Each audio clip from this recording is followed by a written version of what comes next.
कल्पना कीजिए, समुद्र के बीचों बीच एक विशाल जहाज अकेला तैर रहा है। उसकी पाल हवा में लहरा रही है। कार्गो सुरक्षित है। रसोई में खाना रखा है। कप्तान का सामान भी अपनी जगह पर है।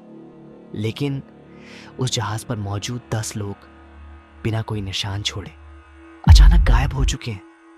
ना कोई संघर्ष, ना कोई संदेश, ना कोई गवाह। आखिर उस जहाज पर ऐसा क्या हुआ जिसका जवाब 150 साल बाद भी दुनिया नहीं ढूंढ पाई? आज की कहानी है मेरी सेलेस्ट, दुनिया का सबसे रहस्यमयी गोस्ट शिप। 4 दिसंबर 1872 अटलांटिक महासागर के बीचों बीच एक ब्रिटिश जहाज दे ग्रातिया अपने सफर पर आगे बढ़ रहा था। लेकिन तभी उसके कप्तान की नजर दूर समुद्र में तैर रहे एक दूसरे जहाज पर पड़ी। पहली नजर में सब कुछ सामान्य लग रहा था। पाल खुले हुए थे। जहाज धीरे धीरे लहरों के साथ आगे बढ़ रहा था। लेकिन उसकी चाल कुछ अजीब थी। ऐसा लग रहा था जैसे कोई भी उसे नियंत्रित नहीं कर रहा हो। जिज्ञासा बढ़ी और डेई ग्रातिया के कप्तान ने अपने कुछ नाविकों को उस रहस्यमयी जहाज की जांच करने भेजा। जैसे ही वे उस जहाज के डेक पर चढ़े, उनके सामने जो दृश्य था उसे देखकर सब सन्न रह गए। जैसे ही नाविक जहाज के डेक पर पहुंचे, चारों तरफ अजीब सी खामोशी थी। कोई आवाज नहीं, कोई हलचल नहीं। पूरा जहाज ऐसा लग रहा था मानो उसे कुछ ही मिनट पहले छोड़कर जाया गया हो। उन्होंने कप्तान के केबिन का दरवाजा खोला। अंदर का नजारा देखकर वे और भी हैरान रह गए। टेबल पर नक्शे खुले हुए थे। कप्तान की डायरी वहीं पड़ी थी।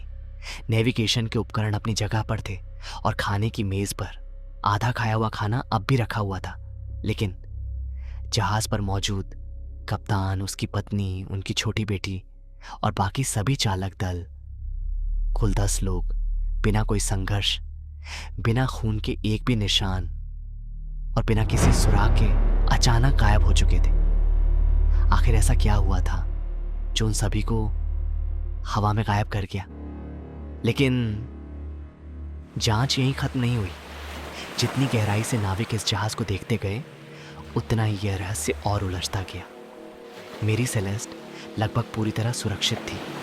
उसके पाल अब भी हवा में लहरा रहे थे और जहाज धीरे धीरे समुद्र में आगे बढ़ रहा था।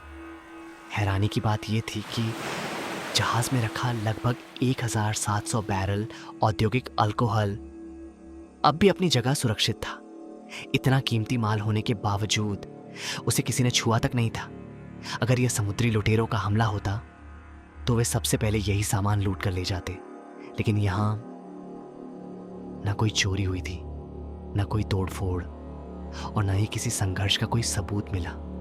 यानी जो भी हुआ वह आज भी इतिहास के सबसे बड़े समुद्री रहस्यों में से एक बना हुआ है। तो फिर मेरी सेलेस्ट के उन 10 लोगों के साथ आखिर हुआ क्या था? लेकिन कुछ चीजें ऐसी थीं जो हर अनुभवी नाविक को हैरान कर रही थी। जहाज की लाइफ बोट अपनी जगह पर नहीं थी। ऐसा लग रहा था जैसे किसी ने उसे जल्दबाजी में इस्तेमाल किया हो। कप्तान की लॉगबुक में आखिरी एंट्री 24 नवंबर 1872 की थी। उसके बाद एक भी शब्द नहीं लिखा गया। सबसे हैरानी की बात, जहाज सिर्फ कुछ मील दूर था, उस जगह से जहां आखिरी बार उसकी स्थिति दर्ज की गई थी। मतलब कुछ ही घंटों के अंदर पूरा दल हमेशा के लिए गायब हो गया। ना कोई मदद की पुकार, ना कोई संघर्ष और ना ही उन 10 लोगों का कभी कोई पता चला। अब सबसे बड़ा सवाल था, आखिर उन 10 लोगों के साथ हुआ क्या था? सालों से इस रहस्य को सुलझाने के लिए कई अलग अलग थ्योरी सामने आई। सबसे पहली थ्योरी कहती है कि जहाज में रखे हुए इंडस्ट्रियल अल्कोहल के कुछ बैरल शायद लीक होने लगे थे। अगर शराब की गैस बंद कार्गो होल्ड में भर गई हो तो कप्तान को किसी बड़े विस्फोट का डर लगा होगा। हो सकता है सावधानी के तौर पर उन्होंने सभी लोगों को अस्थायी रूप से लाइफ बोट में बैठने का आदेश दिया हो और जहाज से रस्सी के सहारे कुछ दूरी बनाकर रुकने को कहा हो, लेकिन अगर उसी समय समुद्र में तेज हवा या कोई बड़ी लहर आ गई हो तो वह रस्सी टूट सकती थी और लाइफ बोट हमेशा के लिए समुद्र में खो गई होगी। लेकिन इस थ्योरी में भी एक बहुत बड़ी कमी थी। अल्कोहल थ्योरी ही इकलौती संभावना नहीं थी। कुछ समुद्री विशेषज्ञों का मानना है कि मैरी सेलेस्ट एक बेहद दुर्लभ प्राकृतिक घटना का शिकार हुई होगी। इसे कहते हैं वाटर स्पाउट। ये समुद्र के ऊपर बनने वाला एक विशाल घूमता हुआ बवंडर होता है। हालांकि ऐसा बवंडर हमेशा जहाज को नुकसान नहीं पहुंचाता, लेकिन इसे अचानक अपनी ओर आता देखकर अनुभवी नाविक भी घबरा सकते हैं। कुछ इतिहासकारों का मानना है कि शायद इसी डर में जहाज को कुछ समय के लिए छोड़ने का फैसला लिया गया हो। लेकिन इस थ्योरी के समर्थन में भी आज तक कोई ठोस सबूत नहीं मिला।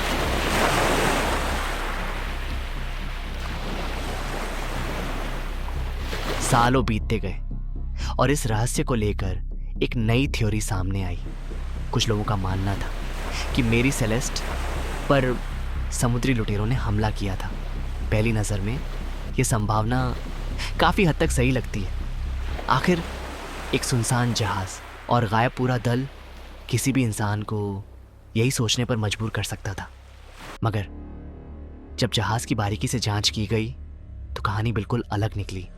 जहाज में रखा कीमती सामान जैसा का तैसा था। कप्तान की निजी चीज़ों को भी किसी ने छुआ तक नहीं था। अगर सच में समुद्री लुटेरे आए होते तो वे इतना कीमती माल कभी छोड़कर नहीं जाते। इसी वजह से आज ज़्यादातर इतिहासकार पायरेट्स थ्योरी को लगभग पूरी तरह खारिज कर चुके हैं। फिर सवाल वही रह जाता है, आखिर मेरी सेलेस्ट के सभी लोग एक साथ कहाँ गायब हो गए? इस घटना के बाद मैरी सेलेस्ट की गहराई से जांच की गई। समुद्री अधिकारियों ने जहाज के हर हिस्से की बारीकी से पड़ताल की। कई लोगों से पूछताछ हुई, अलग अलग थ्योरीज पर विचार किया गया, लेकिन किसी के पास ऐसा कोई सबूत नहीं था जो इस रहस्य को पूरी तरह सुलझा सके। समय बीतता गया, नई नई कहानियां बनती रहीं। किसी ने समुद्री राक्षसों की बात की, किसी ने अलौकिक शक्तियों का जिक्र किया, यहाँ तक कि एलियन से जुड़ी अफवाहें भी फैलने लगीं। मगर इनमें से किसी भी दावे का आज तक एक भी ठोस प्रमाण नहीं मिला। इसीलिए इतिहासकार आज भी मानते हैं कि मेरी सेलेस्ट का रहस्य पूरी तरह सुलझा नहीं है। 152 साल बाद भी ये जहाज दुनिया के सबसे बड़े समुद्री रहस्यों में से एक बना हुआ है। अब आपकी क्या राय है? आखिर मेरी सेलेस्ट के वे 10 लोग कहाँ गए होंगे? अपनी थ्योरी कमेंट में ज़रूर लिखिए। अगर ऐसी ही सच्ची और रहस्यमयी कहानियाँ देखना पसंद है तो चैनल को सब्सक्राइब करना मत भूलिए। मिलते हैं अगली रहस्यमयी कहानी में।